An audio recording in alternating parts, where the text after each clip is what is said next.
Every morning, under the gentle gaze of the sun,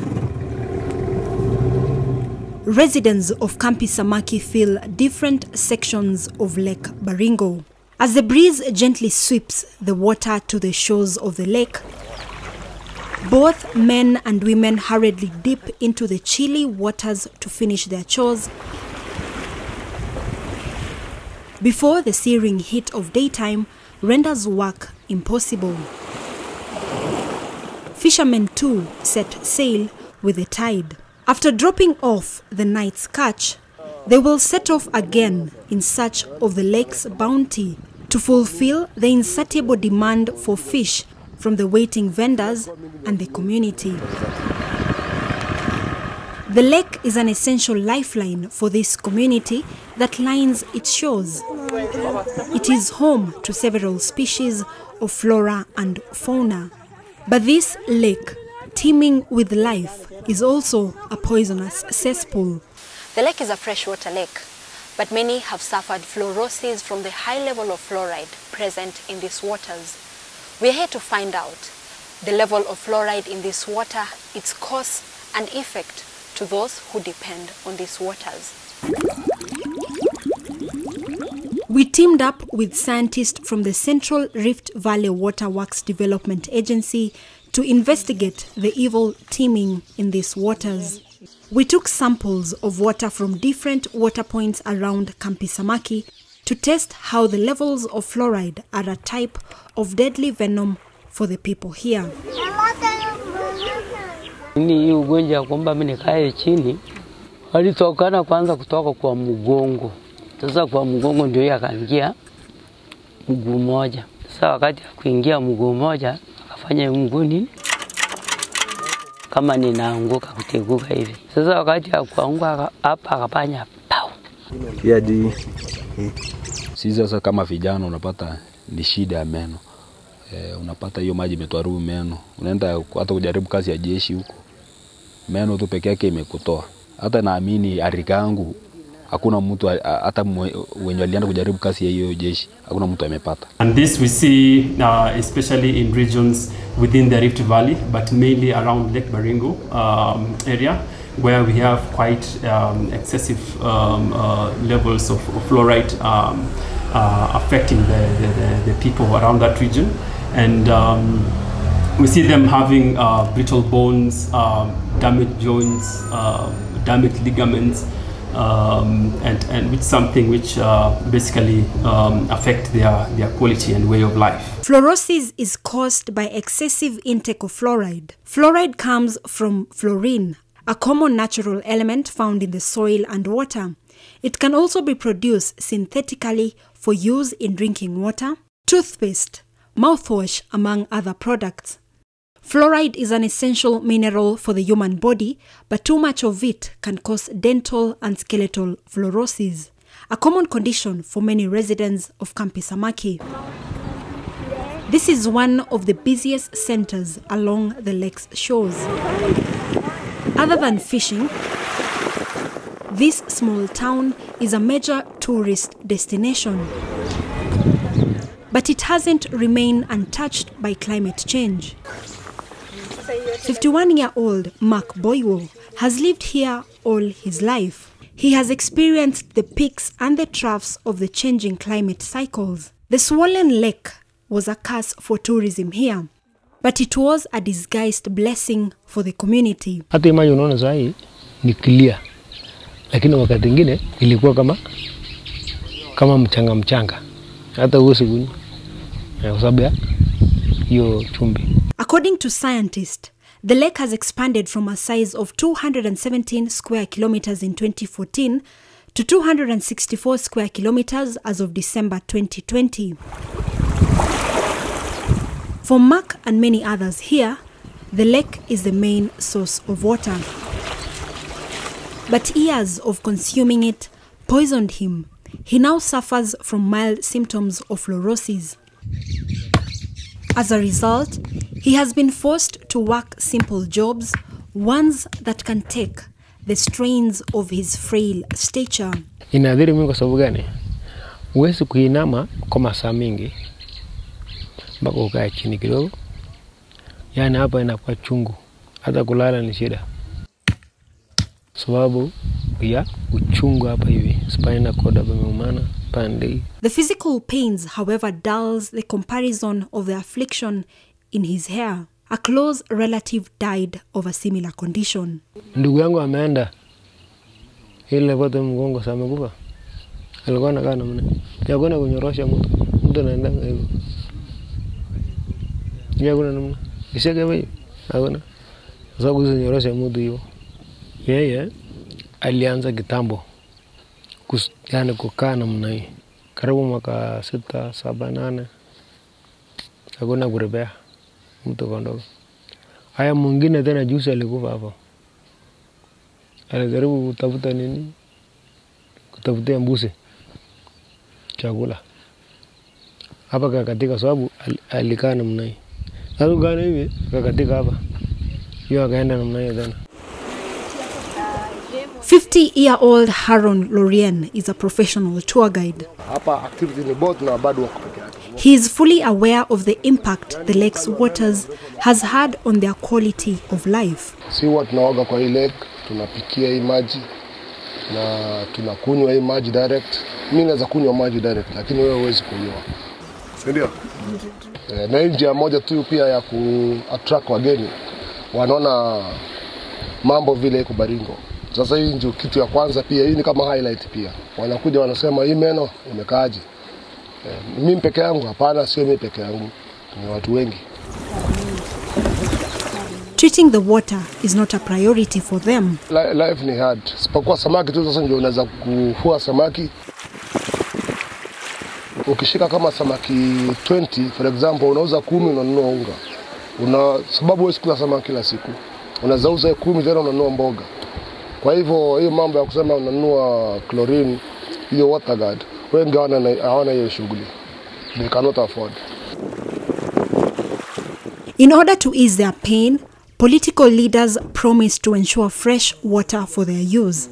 But these projects are yet to see the light of day. The residents were promised that the lake's waters would be drawn to this tank, treated and then piped to their homes. That is another area ambayo walifail kufanya kazi yao. Waliweka pipe to water, pipes kwa chini kutokea Loruk, Chesiran, mpaka Meshori. Lakini ukienda pale hakuna maji ambayo yanapatikana hata moja. Kiboi ilikuwa na ansai. Akachengwa mpaka na malisa. Sinafikiri tusaidie maji ya endao ile maji mzuri. Akaka badala ya kupungua natoa maji kwa matabusa kwa barini na kumwakia hapa. Matabusa alikuwa analala kwangu na kumwakia hapa. Wakati napunguliwa nabucha hapo hiyo miti, hasa napunguliwa maji watu natumia hapa na mwaka maji ya bahari, si maji mzuri ile nataka kunywa. Baka takia mwisho maji naisha kwa ya ile ya baharini. Naenda hivyo tu mpaka saa hii umekauka hapa. This water tank was set up in 2013 with the aim of providing clean and fresh water to community residents living around Lake Baringo. 9 years on, the project has remained a pipe dream. Hiyo ilianza kitambo enzi ya Moi. Na sasa size ni white elephant. Hakuna kitu kinafanyika. Ilikuwa tu siku ya campaign wanaleta maji. Wanaweka kampeni kisha inasaulika. Hiyo maji ilikuwa inatoka sehemu zingine, sehemu ya Baringo South. Na ni kama kulikuwa na mambo ya mapishano kidogo. Ikawa hawa watu hawakufanya chochote. As the muted light of dusk starts to set in, Esther Yokoi is preparing dinner. In her condition, she has to depend on her grandchildren for help with the daily chores. Just like many residents here, every chance around the fire is treasured. Food is not always guaranteed. The strains of her age are starting to show. And so are the effects of the long-term consumption of water from the lake. Esther's bones have stiffed. Now, she has to move her entire body while handling her tasks. Her problems began manifesting in 2002 as joint pains. At that time, a majority of the elderly population within the community were ailing from similar symptoms. Uchungu alikuwa nasikia kwa mgongo na kuchapa machoindi hapa hivi. Hii sasa hali ati utembee na nguvu hapana. Yaani unatembea pole pole. Na kumbe hiyo sasa ndio anaanza sasa kukuja. Ilipofika hiyo 202 mama akaanza kushikwa na hiyo hapa wanaita stuka. So mama akaanza akawa na akitwa anabenduka ni kama anabenduka na mwili yote. Washindwa nini mbaya na mama. So ikawa hivyo lakini hakuna watu waligundua ni nini. So wengine wanasema ni maji kwa sababu wengine wakaanza kufura miguu. Hiyo kitu ilishika si ati ilishika peke yake, ilishika karibu community mzima. Unapata mtu amekaa hivi miaka kidogo. Sasa tukasema labda ni laana. Sasa nikaenda kwa wadaktari wakasema hii maji yetu najua alikuwa kwa kliniki Masai.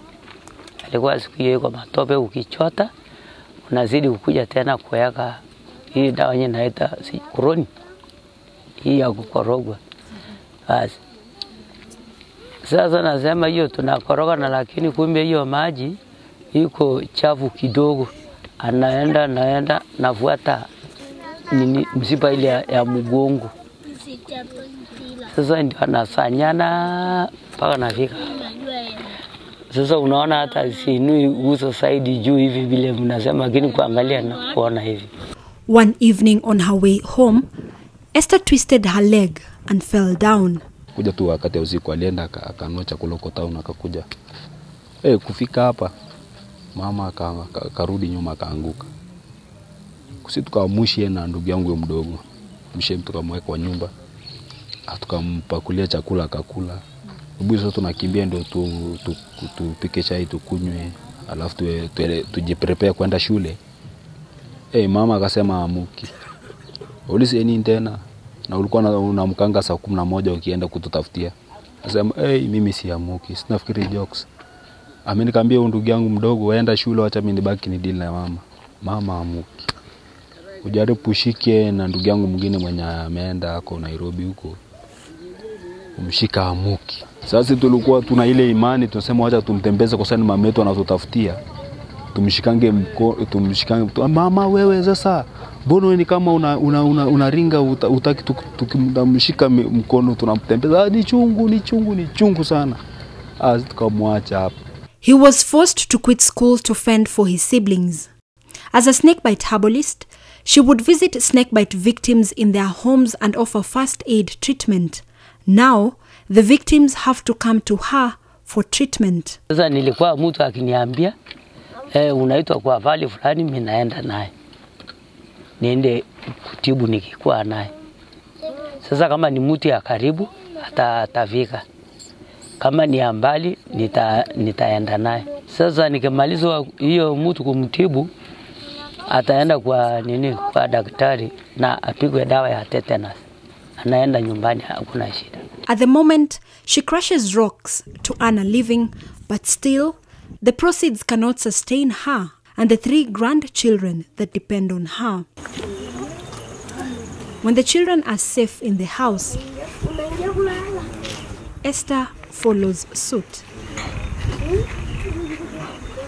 Fishing is the main source of livelihood for residents of Kokwa Island in Lake Baringo. Fishermen spend long hours in the porous rafts that they use to transport their catch to the much bigger boats. Kwa maana sasa kuenda tangu asubuhi mpaka jioni hakuna maji, sina kunywa tu maji. Hakuna maji mengine na tumia ni hii tu. Sisi kuenda huko naingiza mguu maji. Alafu nakamata ile ndoana yako. Kwa maana ukakaa starehe wanaanguka na kwenda.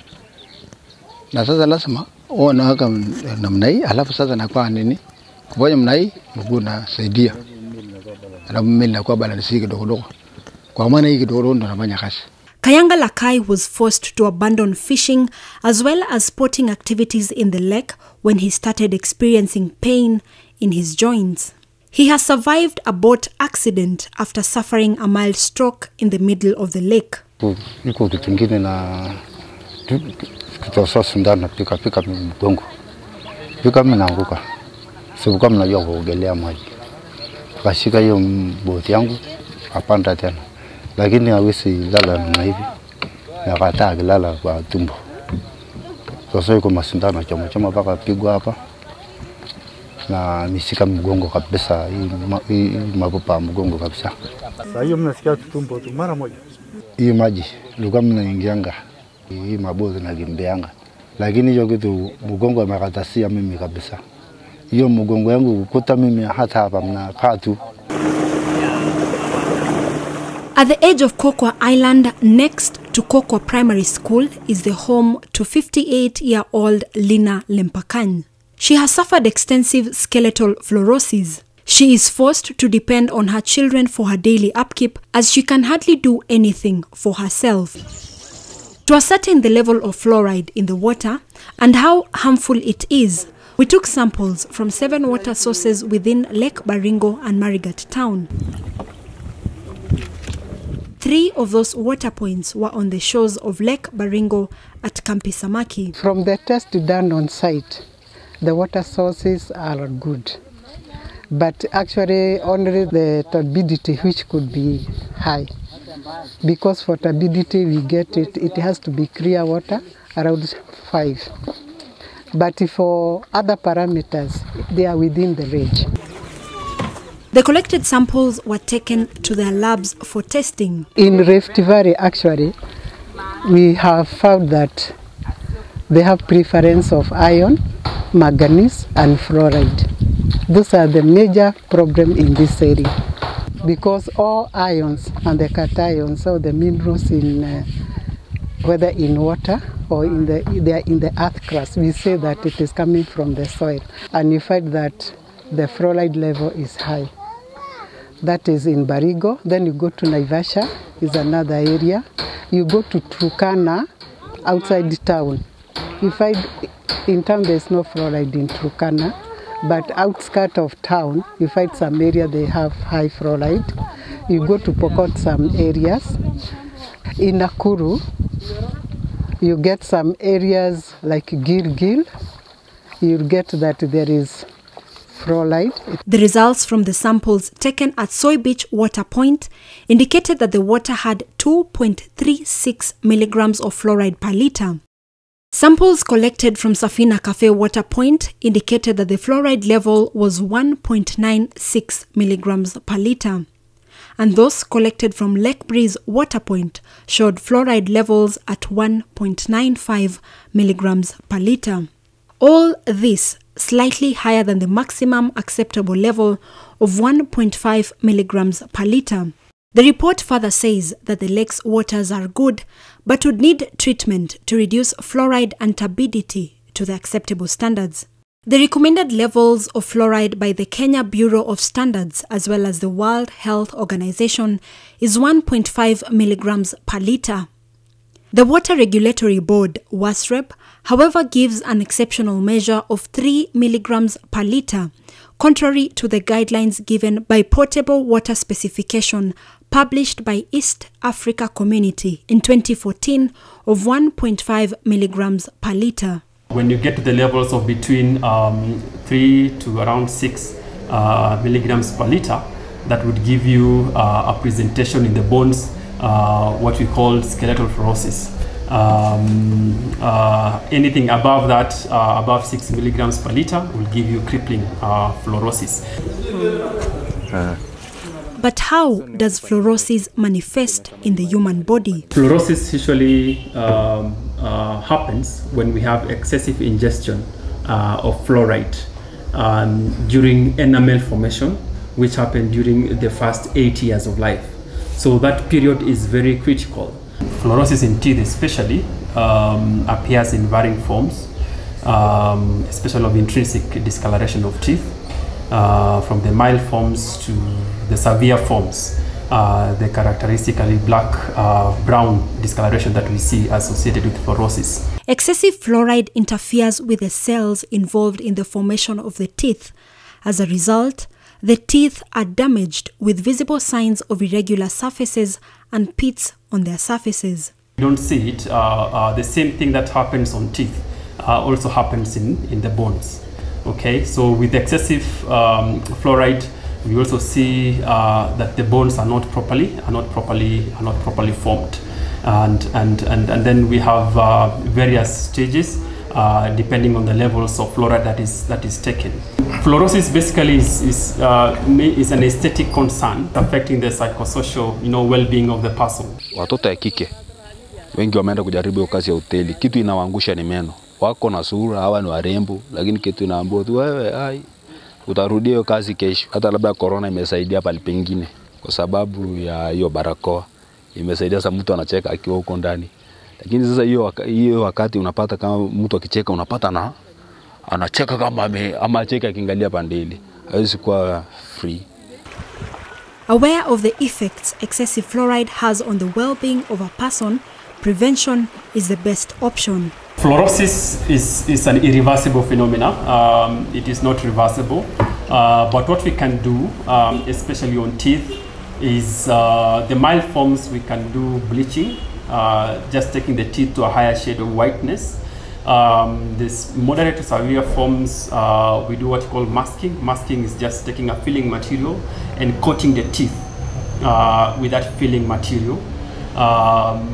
The severe forms which probably have adversely affected the tooth structure, we manage them through veneers and maybe crowns, which are all expensive forms of management. But aside from contamination, these waters hide more dangers for the residents. Kama sio ati watu wako sasa wengi hapa, mungeliona nani crocodile inatembea hapa. Kwa sababu wanakuja kuota moto hapa. Na pia kuna masaa zao ambayo zinakuja. Kwa hivyo yuko hatari kwa watoto, kwa mbuzi, kila kitu, hata ng'ombe. For decades, the government has promised to deliver clean and safe drinking water, but these promises now ring hollow. Wana sasa bwana nakujanga hapa. Siku ile tuko tapota kura. Tikere bwana. Sasa mwaka 5 mtu naenda. Sasa naenda tu mpaka sasa karibu sasa wanaingia. Karibu mtungi 2 iko hapa. Ile kubwa ya masimiti. Lakini maji hajafika. Semgana maji tutafutiwa kitoka Mariga. Lakini hakuna hajafika mpaka sasa. Lake Baringo is fed by River Molo, River Perkera, River Endau, and River Ol Arabal, among other seasonal streams. It has no visible outlet, but the lake discharges its waters through underground vents that are yet to be established. Human activities within the water towers have affected the quality and quantity of the underground water. We have to do reforestation of our forest because of discharge of water. We find that, if we don't have discharge of our underground, the concentration of ions, they go up. Analysts from the Central Rift Valley Waterworks Development Agency recommend the treatment of water in Lake Baringo to be fit for human consumption, research to be done in Kampi Samaki to come up with comprehensive report on the deformation and fluorosis of teeth. Removal of excessive fluoride in water is costly. Depending on the level of fluoride in water, different methods may be applied for treatment, such as reverse osmosis, which removes the fluoride and other minerals and bacteria present in water, nanofiltration, which removes fluoride and 3 or 4 other minerals present in water, fluoride removal resin, among others. A full water treatment for domestic use through reverse osmosis will require equipment worth 25,000 Kenyan shillings with an annual maintenance fee of approximately 4,000 to 10,000 shillings annually. Mwanasiasa anakuja na ahadi nyingi sana mpaka hata tumeluso. Kabisa anakuja anasema hivi na hivi, vijana ya Khartoum tutafanya hivi na hivi. Lakini bado tunangoja. mpaka mwingine anachukua tukingojanga ya ule. Serikali ikaribia sisi, kwa maana sisi ni wananchi kama nyinyi, na sisi ni mwana Kenya bana. Sasa kama na wakati sakando huko sasa nakuja tukule, nataka kwa kuja angalia tu kama alafu nasema hii hata kwa yangu na maji hiyo na nini. Sasa tungesaidiwa tufurutiwe hiyo maji nini, mnasema mtatufurutia. Sasa na nyinyi mmeshajenga mamtungi, mlikuwa najengia nini? Mlikuwa najenga tutaweka maji tukunywe. Na mbona mjaweka? Ruth Sarmoi, NTV.